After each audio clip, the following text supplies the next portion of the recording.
Hi everyone, and welcome to another episode of Inspiration Women. This month's lady is colourful, to say the least. Her personality is bubbly. You'll see her round and about in Melbourne, but her journey began somewhere else, and we're gonna sit down and get to know her comeback. Hi, how are you? Good, Vanishka. How are you? Very well, thank you. Well, thank you so much for sitting with us today and coming on to share your story. One I think is really inspirational and that speaks volumes. And I think you normally get other people to speak volumes. Exactly. Well, yeah, thank you so much for having me. This is a complete reversal of roles for me, so I'm excited. Awesome. So I'm going to start at the very beginning. You were born and raised in Kenya. So tell me how that is. Like, what was life like growing up? Yeah, so I still have a soft spot for Kenya. It is my home country. I try to go back as frequently as I can. I moved to Australia about 13 years ago now. I actually remembered, I was trying to do the counting this morning, and I was like, how long have I been in Australia for? So it's been 13 years. I came, as a very bright-eyed young student. I moved here to do my uni, basically. I first moved to Perth in Australia. Wow. So I came to Perth, I did my undergrad in Perth, and then I moved to Melbourne, did my postgrad in Melbourne, and then ended up in Sydney to start my career, and I'm now back in Melbourne. So it's been a bit of a whirlwind, but I think Melbourne is kind of home for me in Australia, so yeah, it's great. Well, we'll come to Melbourne in a little bit, but when you think of Kenya, I'm assuming your family is still there. So yes, what's your family like? Family's great. It was obviously a very hard decision to leave my family and come out here on my own, and has been the case for more than 10 years now. And I think that's the hardest part of, moving to another country, especially if you don't move with your family. But my family is great. They've supported me in pursuing my career and education, and given me the opportunity to come out here and really do what I wanted to do. So I think I wouldn't be here. It's a bit of a cliche, but I wouldn't be here without my family. I'd say that for sure. I can relate to that. Personally, I moved by myself too. So yeah, it's great to have that support network. Yeah, for sure. Let's talk a little bit about your career. Mm-hmm. You said that at a very early stage you knew communications, PR, media, that was like your calling. Yeah. At which point does a young Anha realize like this is her calling? Because I don't think me coming out of high school I ever knew, yes, that is what I'm going to be doing for the rest of my life. I think it's quite funny. So I've always had a passion for, I guess, public speaking or something of that sort, right? Yeah. I always enjoyed it. I was a bit of a loudmouth growing up as well, and my mum can confirm that as well. But it was really during primary school, and then more so during high school. So I started doing a lot more public speaking events. I was part of the debate team. I loved English. I loved sort of literature, like all kinds of reading, writing. So it was always like, that's when I always knew that I was going to be doing something in this field. Yeah. And then it just kind of happened that there was a communications course, and I was like, what, this sounds like exactly what I want to do. I want to learn about the media. I was really fascinated by what it was like to be a journalist, and that sort of triggered my interest into this field. So initially when I started studying, I decided that I was going to be a journalist, and that's what I was working towards. And then switching over to PR sort of just became a little bit of a, okay, I guess this is what I'm doing now. So it wasn't my intention to be into PR, but it was always going to be something communications related. It's interesting you touched on the journalism thing, because I LinkedIn stalked you and I found that it said journalism. I was like, that's interesting stuff. But when you say journalism, it was not about sitting behind a desk and writing. You were about reporting and active journalism. Yeah. What made you go from that to PR? Yeah, so I guess I always had a passion for reporting, and I wanted to do some kind of reporting. Yeah. And then I always also loved sport growing up. So I was like, well, I'm going to combine these two things, and I wanted to do sport journalism. And that was very, very niche to think about. That's what I was going to do, especially in a foreign country, not in Kenya. So that was where my head was as a naive sort of 19, 20-year-old, fresh out of university. I'm going to conquer the Australian sports journalism that's what I'm going to do. And then reality quickly sunk in, and I was like, okay, you are not going to do sport journalism, but you're going to do some kind of journalism. And I started my journalism career as a consumer tech reporter. So I started doing that for a couple of years, and that was very niche as well, right? Like going from just focusing on consumer tech. And then I just got approached to kind of do PR for consumer tech brands. And that's sort of when I decided, yeah, this is something I could do too, and gave that a crack, and that's where we are now. Well, it's interesting that you say that now, because when you look at your journey, you've gone from consumer tech and you've kind of remained in that tech space. Yeah. And now you are responsible for the reputation of one of the biggest fintechs, Wise. Yep. Which, for our viewers, you all must be familiar with TransferWise. They recently rebranded. So now we call ourselves Wise. Wise, yeah. Right. It's a bit of a hard one for me to also constantly remember. Muscle memory for the last 3.5 years has always been TransferWise, and now I'm like, have to catch myself and make sure I say Wise. So we're going to say Wise. I'm definitely going to do that. But your role is not only Aussie bound. Yep. It's Asia Pacific and Japan. Yep. How has that journey? Sorry, it's not Asia Pacific. It's Pacific and Japan. Oh, Pacific. Okay. Yeah. So we're going to change that. Yeah. Okay. Sorry. I'm just gonna move it a little bit. It zoomed out. No, I'm moving it over. So yeah, it's more Pacific and Japan. So Okay. Australia, New Zealand, and Japan. Okay. Did you wave at the lights or did you wave at me? No, I'm moving at the light. Sorry, you go whenever you want. Okay. All right. So talking about Wise, Yeah. you're now responsible for the reputation in the Pacific and Japan. Yeah. Which is a massive geographical area. Yeah. And also quite a few languages involved. Yeah. What has the journey been getting up to this point? And I guess my next question to you, I'm going to put it in there, is how is it tackling 2-3 different markets with all these language barriers? Yeah. It's hard, but I don't speak Japanese. I speak Australian. So, Australia was the natural place for me to start. And I had done a bit of PR in New Zealand from back in my agency days, Yeah. but, not as much to the extent where, I had a good understanding of the market, the cultural nuances. So it was a bit of a learning journey for me, and has been and continues to be, which I think is why I love this role so much, because no 2 days are the same, right? So I started first with Australia. That was really good because that was comfortable for me. I already had a solid understanding and solid experience over the last, I guess, like six years or so of doing PR in this market for other brands before Wise.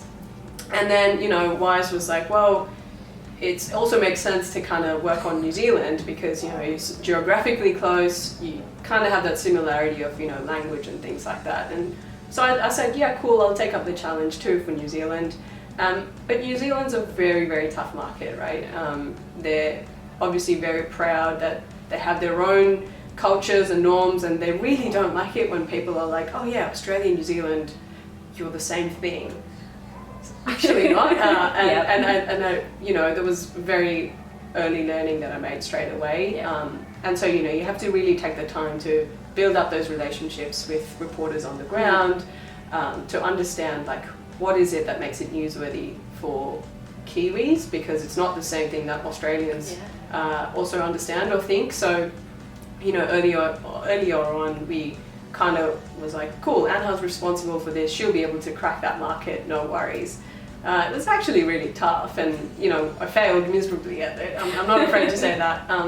But I learned an important lesson, right? It's like, you can't do PR in a market satellite, right? So me being in Melbourne, trying to understand what New Zealanders like to read and understand. So, we made the decision to have an agency on the ground. They have the local nuances of, this is what reporters want to hear from, this is what they care about, this is the information you need to provide, and you need to localize it so that it makes sense for that particular audience. So that was an early learning that we made, and we've got a really great agency on the ground that pretty much serves as an extension of the PR team. Yeah. And similarly, that's the same situation with Japan. So Japan I started working on towards late last year, and one of the first projects I had was to launch our debit card in Japan, which we did earlier this year. But that was a new market for me, and I'd never done PR there. It's a completely different language. Japan is a world of its own. So you kind of had to, again, go through that process of onboarding a PR agency on the ground that speaks Japanese, who will be sort of the extension of the team there. And so we've done all of this through the Zoom, through pandemic. I haven't been able to go to Tokyo, but it's really important to make sure that that agency kind of understands the brand tone of voice, how to make sure they relay that in Japanese, how to explain that to Japanese reporters. They provide the support to our spokespeople on the ground. We've got a team in Tokyo, and so they pretty much will do the work that I'm used to doing, and so it's a little bit of a different, I guess it's kind of hard for me because usually I'm the one used to sitting into interviews with our spokespeople and listening to the questions and then giving the feedback, helping them understand what they should have said, how they could have said it better. And now I'm relying on this agency to kind of do it all for me because I don't understand anything that's going on in the interviews. It's all in Japanese, and so you really have to trust them to make sure that they're giving the right counsel. So I think that's super, super important. But I think it's the good thing about working at Wise, right? Is even if you don't speak the language, they'll give you the resources to make sure that you can kind of support a new market and grow. And that's why I love it here, and almost been 4 years now. And like I said, it's not the same thing every day. So no, but that's really great. And I know you're really passionate about what you do, especially at Wise. The other passion you have is around culture and diversity. I know you ran a series through Wise. I think it was called Faces of Australia.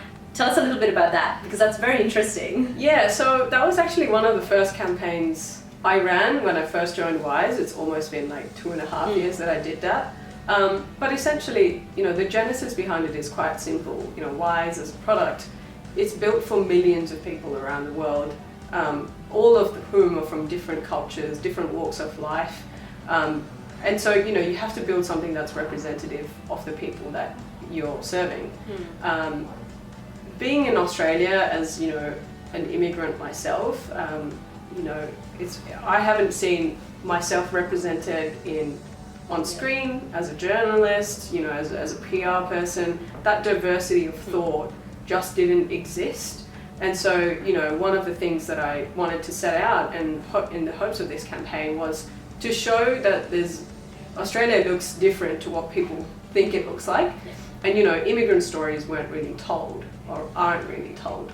And so, the whole point of that campaign was to bring to light what the impact and the economic benefits that immigrants bring to this country. And there's lots and lots of amazing stories of people who have come to this country and built some amazing companies, doing things that you just don't tend to hear about. And that's what I was hoping to kind of bring with this campaign, is to showcase this is what Australia looks like. It looks like me and you and you and you. And it's not just this one view that people have.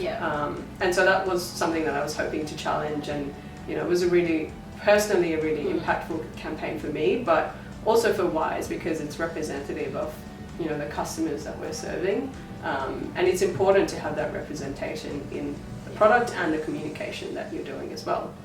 No, and I think that's completely correct. I'm so passionate about what you've been doing. It's really nice to see, that different point of view and stories being told. Because, like you say, we should be able to, see ourselves as well and say, I can relate to that. Yeah, exactly. And it's that tiny thing, right? If you watch the news, you hope that one day you'll be able to see somebody that looks like you reading the news. Australia's still got a long way to go with that, I think. They've made some steps over the years, but I still don't see as many people looking like me or others on TV. And it's the same thing in the communications industry as well, right? I hope that we get to this stage where there's diversity of thought behind the communications that we do in Australia. It takes into account that there are multicultural people in this country, and the campaigns that we run as a communications professional, whether that's advertising or PR or whatever it might be, is reflective and representative of the entire population, not just a small subsect of it, essentially. Well, okay, then I'm going to put this question to you. Sure. In our day-to-day lives, me, you, our viewers, I know we're on that journey to getting to that right place, but what can we do on a day-to-day basis? How do we, create better diversity and, like you say, make sure that we are seeing ourselves everywhere?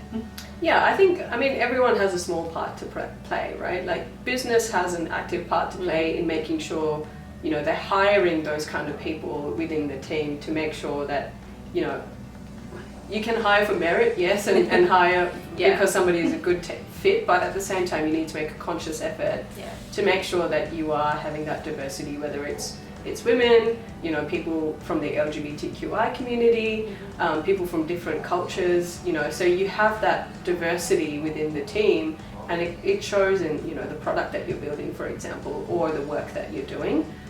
So I think you can start with that, but I also think there's just grassroots community stuff that people need to do, right? Like, get out of your bubble a little bit, go and try some new, cultural cuisine or something exotic. I don't know, just step outside. Exactly. Yeah. Like, I think that's the beauty about Australia, right? Like, we have access to so many different cuisines here from all over the world. Asian cuisine, South Asian cuisine, like anywhere, any kind of food that you want, you can get it. Food's like a really easy way to kind of just get a better understanding. Yeah. But I think the other thing is also the different types of information and media that you consume, right? Like, rather than just getting stories about what's going on in Melbourne specifically or Australia specifically, like, read press and stories from around the world, right? Like, it doesn't have to be hard-hitting news all the time, but there's so many different kind of publications that are now, sharing stories around what's going on in other parts of the world, and I think you can easily just kind of educate yourself a little bit more on that. So I think that those are just some of the few things that I personally tend to do as well. And I think it's very easy to do that, rather than, you don't have to invest millions and millions or hundreds of thousands of dollars in trying to kind of understand something. I think just reading is the simplest thing that you could do, just to understand that. And then if you want to do a bit more, go and travel to that country, speak to the people, lots of communities in Australia too that are supporting, like, different countries are represented, so go and do some of their cultural stuff as well, and it's really cool to be able to do that, I think. So I'm sitting in front of, I think, one of the most inspirational women and dynamic, and you've got such a passion, such a voice, but in the lead up to becoming Anha today, when you look back, do you have like a person or a moment in life that went, yes, this is the person that's inspiring me, this is who I'm looking up to? Oof, that's a hard one. Tough one? I know, yeah. It could be a whole group of people. I think it's been quite different for me. Like, I think for me, moving away from Kenya and coming to Australia and learning a whole new different, way of life and culture and things like that, I think, like, I would still say, like, the transformative years of my family pretty much shaped me to be who I am today. And I think those lessons that, my mum instilled in me from an early day, my grandparents, whoever it might be, they still ring true to who I am today, right? And I think that's kind of been what has always made me so passionate about making sure that I stick to who I am, regardless of where I am in the world.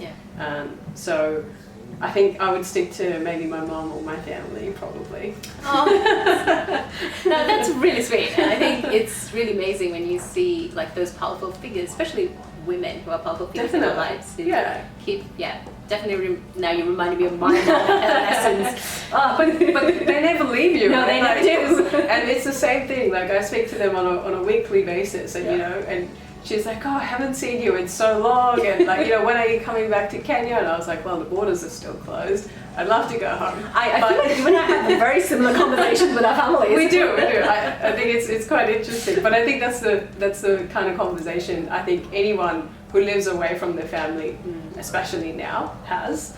But I think they shape who you are, right? Like, regardless, you never forget those values that they instilled in you from an early age. You know, I still have those conversations with my mom, and she's like, oh, you've changed so much since you've gone to Australia. And I was like, I don't think I have, but you might think I have. But, you know, and I sit here reflecting to you now, and I still say that my mom's kind of influence still rings true to me today. And she'll probably be like, really? I don't know. So we'll see. we know. I know you mentioned this, that, you know, it is really hard, especially in the last year and so, because, you know, travel has been restricted. People can't see family, friends. I'd like to know, what was it like for you? Because Melbourne, I think, compared to the rest of Australia, you went through a pretty tough time with lockdown. How did you tackle it? I mean, personally and with Wise. So I think I'll start with the Wise bit. So the work bit was super easy for me. Like nothing changed because I'd already been working in a full-time remote role, so to speak, before COVID hit, right? Like we have a very small team in Australia. You know, for me personally, working in the comms team, since I joined this business, I've always kind of been isolated. So, you know, it didn't change that one from a work perspective. I'd always had Zoom as part of my life and Slack, so it just increased a little bit more than I liked it to be. But, you know, the realities of working across different time zones, working from home most times, or working, you know, in a small team, like that was fine for me. So I think it really, like that transition, I didn't really feel it that much. I know for a lot of people it was challenging, especially those that, you know, worked full-time in an office and then had to be stuck at home just working everything online, right? So that would have been super difficult, and I know lots and lots of friends have felt that impact of full-time working from home. But I think for me it was kind of like a bit of a seamless transition. It was just kind of like, okay, just like rather than doing 3 days at home, I'm now doing 5 days at home. Fine. But from a personal perspective, it was really hard, right? Because, you know, it was just like you just couldn't go out anywhere in terms of just even going down the road to catch up with friends. Like you were very, very isolated. And, you know, your housemates as well, my housemates as well, like we're all going through the same thing where, you know, normally we all live our lives, you might interact with other friends, but then you come home and you've got like conversations that you can have around, you know, I caught up with this person and here's stories and this is what happened. But like when all of you are stuck at home 24/7, you're not interacting, you're not seeing anyone else from the outside world because we couldn't. So we actually kind of lost that social, like what it was to even have a conversation with a human being. Because we had nothing to talk about, like for months. Like there's nobody else that you've seen from the outside world. So even having this conversation was like, how was your day? Yeah, great. And that's the extent of it, right? Because we've got nothing else to talk about. We haven't had a conversation with anyone else from outside our house. The only thing that kept us going basically was we, like myself, my housemates and some of our closest friends, we started doing, making sure that we would get our 10,000 steps in. That was the only thing that we're like, all right, we got to have a goal of doing something every day, otherwise this is just, the days are just endless. Like they just feel like they're rolling into one another. So we were like, every day we're going to make sure we go outside and do 10,000 steps because that was the only thing that would like give us some sense of accomplishment of like. I thought you were going to say we made bread because that was like the in thing. No, we didn't get bread. I was like, I'm not doing that. So we didn't get on the sourdough bandwagon, which is good.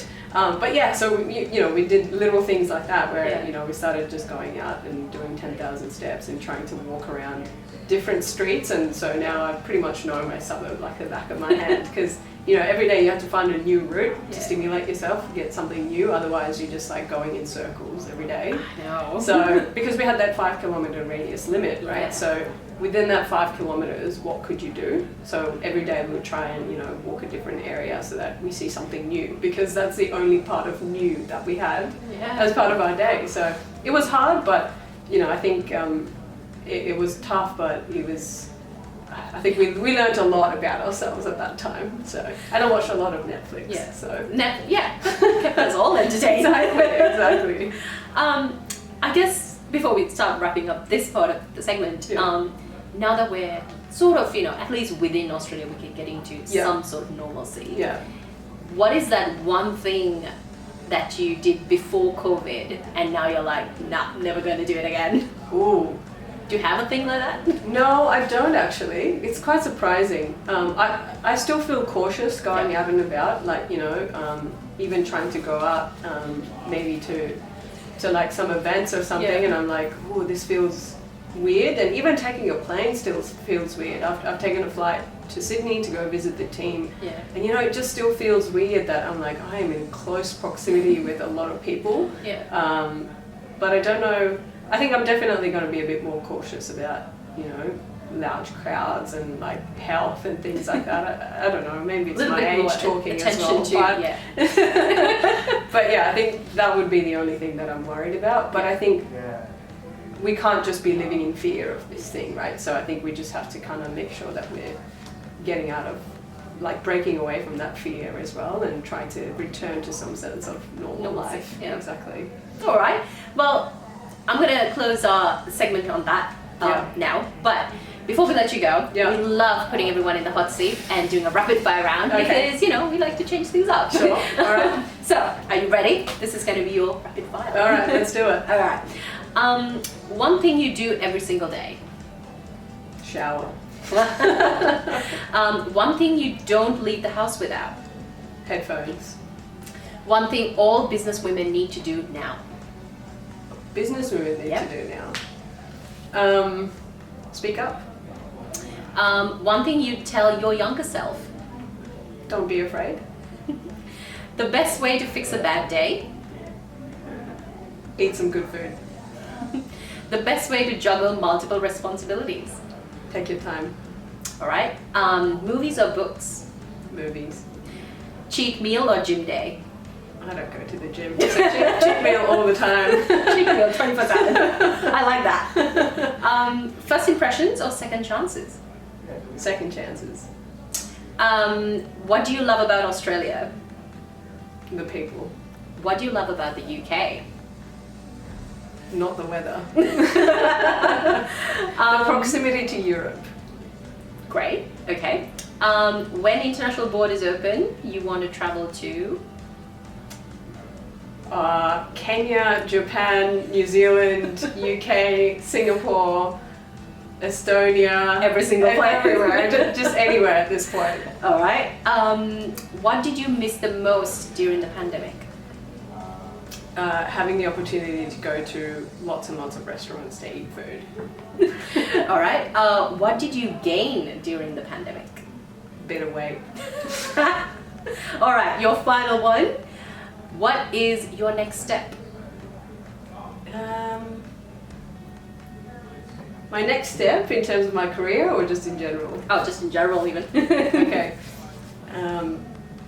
My next step would be just to continue to work as hard as I can and to inspire as many people as I can.